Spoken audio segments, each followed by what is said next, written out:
Assalamualaikum warahmatullahi wabarakatuh. Hello everyone. My name is Rahma Vanisa and I'm from English Education Study Program 2019. I'm one of the students of Yogyakarta State University.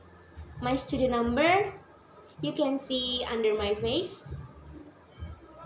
And in this video, I would like to tell you about Ibnu Khaldun, someone who has big part in this world.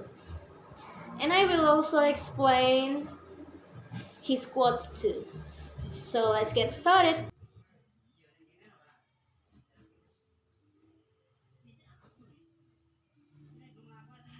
Ibnu Khaldun memiliki nama lengkap yaitu Abdullah Ar-Rahman Abu Zaid Ibnu Muhammad Ibnu Khaldun. Beliau lahir di Tunisia pada tanggal 27 Mei 1332 dan wafat di Kairo pada tanggal 19 Maret 1406. Leluhur Khaldun yang biasa disebut dengan Bani Khaldun bermigrasi ke Tunisia pada pertengahan abad ke-13 setelah kemenangan Raja Ferdinand III, putra Alfonso, yang merupakan Raja Galicia pada masa Reconquista.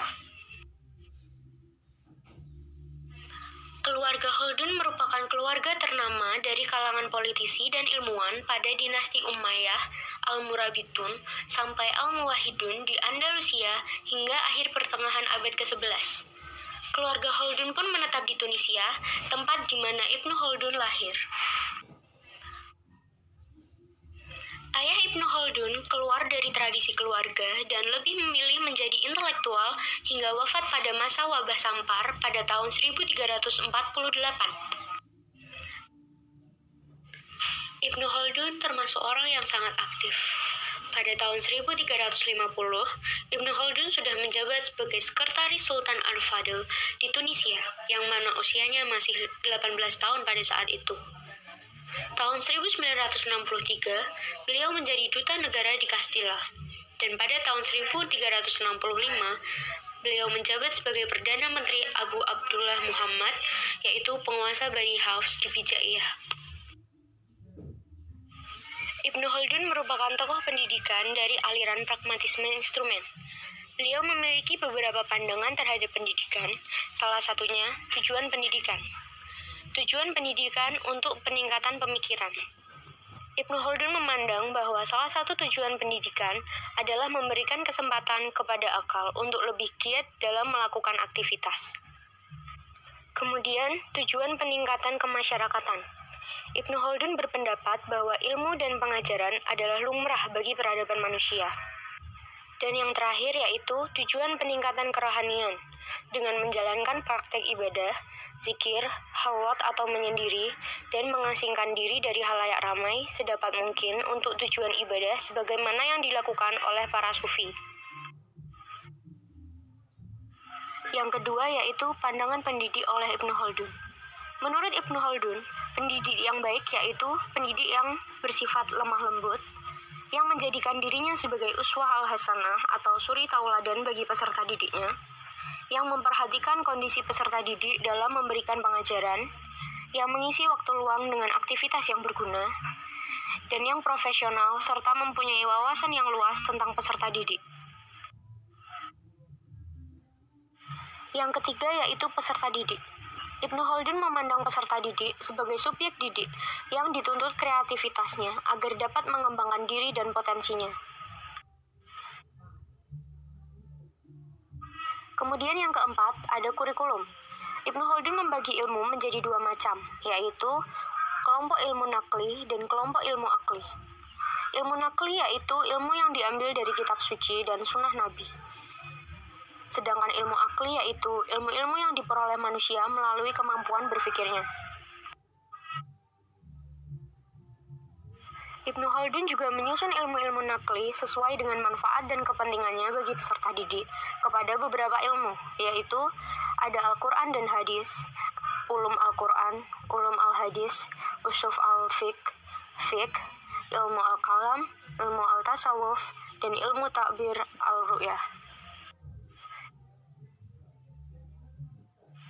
Ibnu Khaldun juga membagi ilmu akli menjadi 4 kelompok, yaitu ilmu logika atau mantik, ilmu fisika, termasuk di dalamnya ilmu kedokteran dan ilmu pertanian, kemudian ilmu metafisika seperti ilmu al-ilahiyat, dan ilmu matematika, termasuk di dalamnya ilmu geografi, aritmatika, dan aljabar, serta ilmu musik, ilmu astronomi, dan ilmu nujum.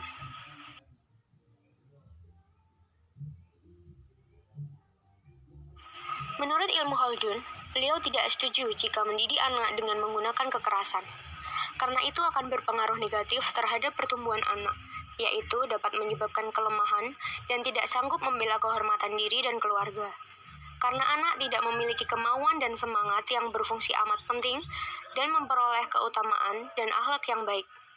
Dengan kekerasan jiwa, anak akan menyimpang dari tujuan dan ruang lingkup hakikat kemanusiaannya. Aliran yang disampaikan oleh beliau, yaitu aliran pragmatisme, merupakan salah satu pemikirannya dalam pendidikan Islam. Melalui pemikirannya, beliau ingin menerapkan ragam keilmuan secara nyata terkait dengan kebutuhan langsung spiritual rohaniah maupun kebutuhan material. Berikut adalah karya-karya Ibnu Khaldun. Yang pertama yaitu At-Ta'rif bi Ibn Khaldun, sebuah kitab autobiografi, catatan dari kitab sejarahnya. Yang kedua yaitu Mukadimah, pendahuluan atas kitab Al-Ibar yang bercorak sosiologis historis dan filosofis. Dan yang ketiga yaitu Lubab Al-Muhassal fi Usul ad-Din, sebuah kitab tentang permasalahan dan pendapat-pendapat teologi. Ibnu Khaldun juga memiliki beberapa kata mutiara, seperti uang bukanlah kekayaan tetapi ukuran penyimpanan nilai. Nilai seseorang adalah terletak kepada keahliannya. Akal adalah timbangan yang cermat dan hasilnya pasti dapat dipercaya. Pendidikan melahirkan orang berilmu, tetapi agama melahirkan orang berakhlak. Dan yang terakhir, orang lain membencimu karena kejujuranmu, lebih baik daripada orang lain mencintaimu karena kemunafikanmu. So, how's the video, everyone? Did you enjoy that? So, he's really amazing man, isn't it? And hope you like the video and hope the video is useful for us. Thank you for watching. Wassalamualaikum warahmatullahi wabarakatuh. Bye-bye.